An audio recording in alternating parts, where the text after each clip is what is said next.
প্রিয় সাংবাদিক ভাইবৃন্দ, আসসালামু আলাইকুম। আপনারা জানেন যে গতকালকে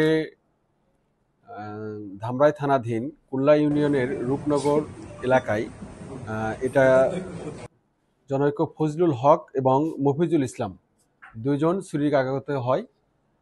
তো এর ভেতরে তাদেরকে খুব দ্রুত হাসপাতালে নিয়ে যাওয়ার পরে ফজলুল হক তিনি চিকিৎসারত অবস্থায় গত রাতেই মারা যান।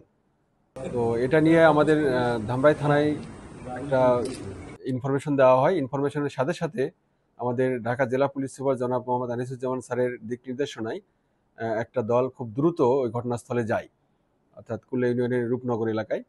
তো গিয়ে আমরা বিভিন্ন সোর্স নিয়োগ করার পরে পরবর্তীতে আমরা অনেকগুলো গাড়ি টাড়ি চেক করা অবস্থায় আমরা ওখান থেকে 4 জনকে গ্রেপ্তার করতে সক্ষম হই। তো 4 জনের মধ্যে হলো রাকিব, হোসেন আলী, শাহিন মিয়া এবং মজনু। তো এরা এই এলাকায় বিভিন্ন দিন ধরে ছিনতাই করে আসছিল।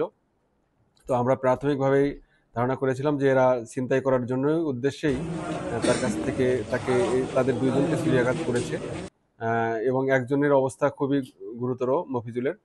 তো যাই হোক, আমরা তাদের ধরার পরে আজকে তাদেরকে ব্যাপকভাবে জিজ্ঞাসাবাদে তারা জানায় যে আকাশ নামে একজন লোক আছে, তার স্ত্রীর সাথে এই হলো ডিসিস যে ফজলুল হক আছে এবং তার একটা পরকীয়ার সম্পর্ক, এটা বলছে। কিন্তু আমরা প্রাথমিকভাবে যেটা প্রথমে পেয়েছি যে এটা হলো ছিনতাইয়ের উদ্দেশ্যেই তারা এটা করেছিল, এবং পরবর্তীতে হয়তো বিভিন্ন কথাবার্তা বলছে, কিন্তু এটা মূলত তারা স্বীকার করেছে যে ঘটনার সাথে জড়িত রয়েছে, এবং তাদের কাছ থেকে 3টা সুইচ গিয়ার চাকু উদ্ধার করা হয়েছে।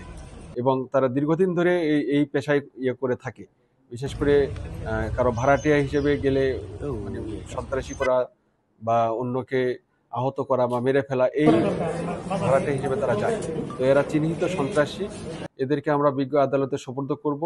এরপরে আমরা বিজ্ঞ ম্যাজিস্ট্রেটের সামনে তাদের 164 করাবো। আমরা প্রাথমিকভাবে আমাদের কাছে সবকিছু তারা স্বীকার করেছে।